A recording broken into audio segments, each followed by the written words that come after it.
आदरणीय प्रधानमंत्री जी, उत्तर प्रदेश के आदरणीय मुख्यमंत्री जी, आदरणीय राज्यपाल महोदया,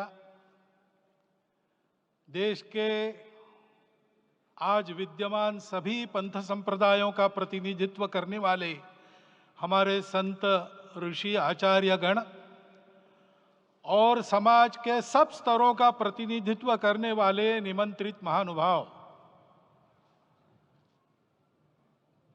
आज का आनंद शब्दों में वर्णनातीत है और उसके वर्णन करने का प्रयास इसके पहले के वक्तव्यों में अच्छा हो गया है। यह भी बता दिया गया है और हम जानते भी हैं कि आज अयोध्या में रामलला के साथ भारत का स्व लौट के आया है।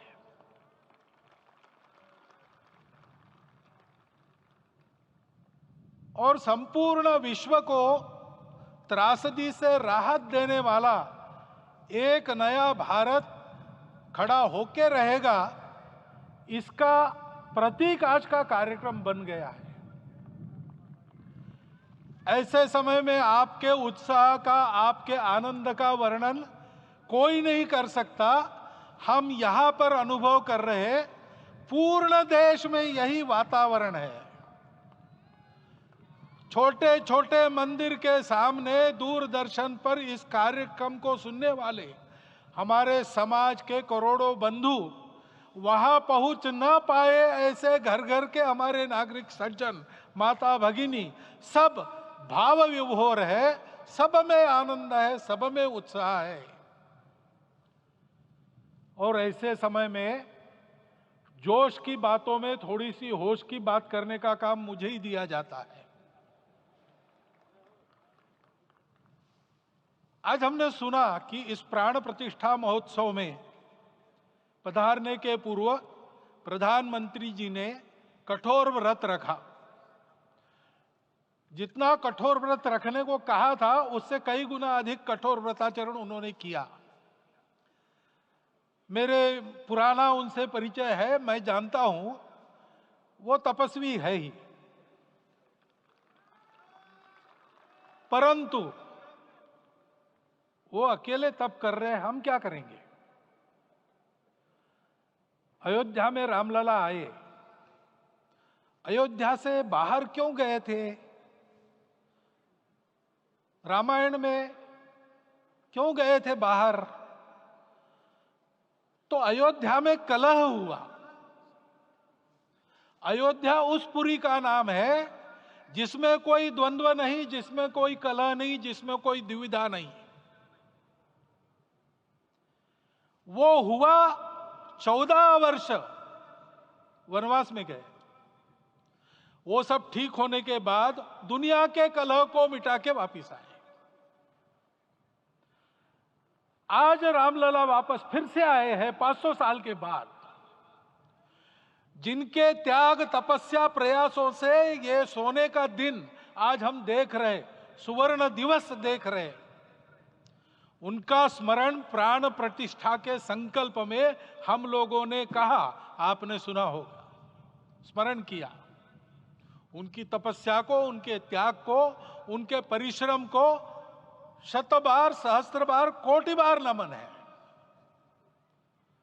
रामलला के यहां इस युग में आज के दिन फिर वापस आने का इतिहास जो जो श्रवण करेगा वो राष्ट्र के लिए कर्म प्रवण होगा और उसके राष्ट्र का सब दुख दैन्य हरण होगा।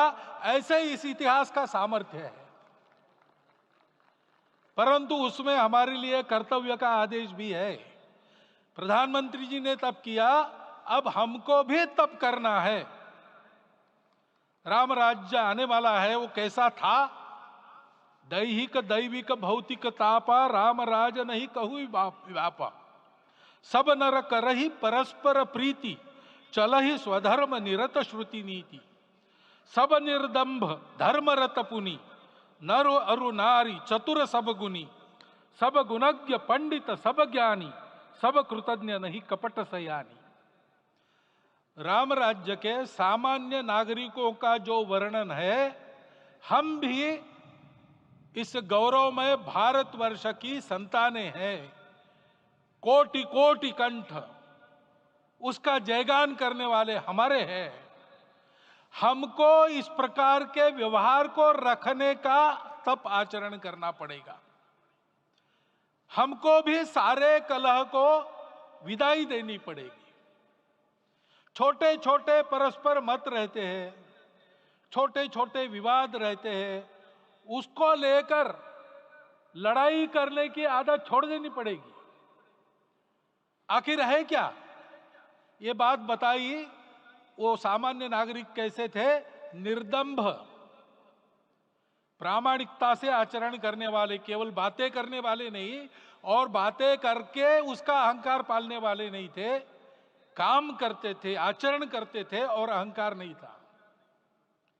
ऐसे वो थे और धर्मरत थे। यानी क्या थे? इस पर कठिन भाषा में प्रवचन बहुत लंबा हो सकता है, लेकिन थोड़े में धर्म के जो 4 मूल्य जिनकी चौखट पर धर्म है, ऐसा श्रीमद् भागवत में बताया है, सत्य करुणा शुचिता तपस, उसका आज हमारे लिए युगानुकूल आचरण क्या है?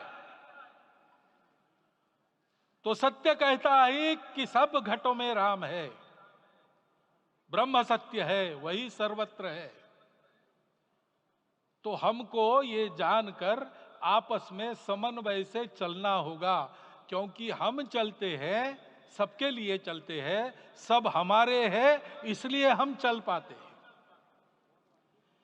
और इसलिए आपस में समन्वय रखकर व्यवहार करना, यह धर्म का पहला जो पैर है, सत्य, उसका आचरण है। करुणा दूसरा कदम है, उसका आचरण है सेवा और परोपकार। सरकार की कई योजनाएं गरीबों को राहत दे रही, सब हो रहा है, लेकिन हमारा भी कर्तव्य है, ये सब समाज बांधव हमारे अपने बंधु है।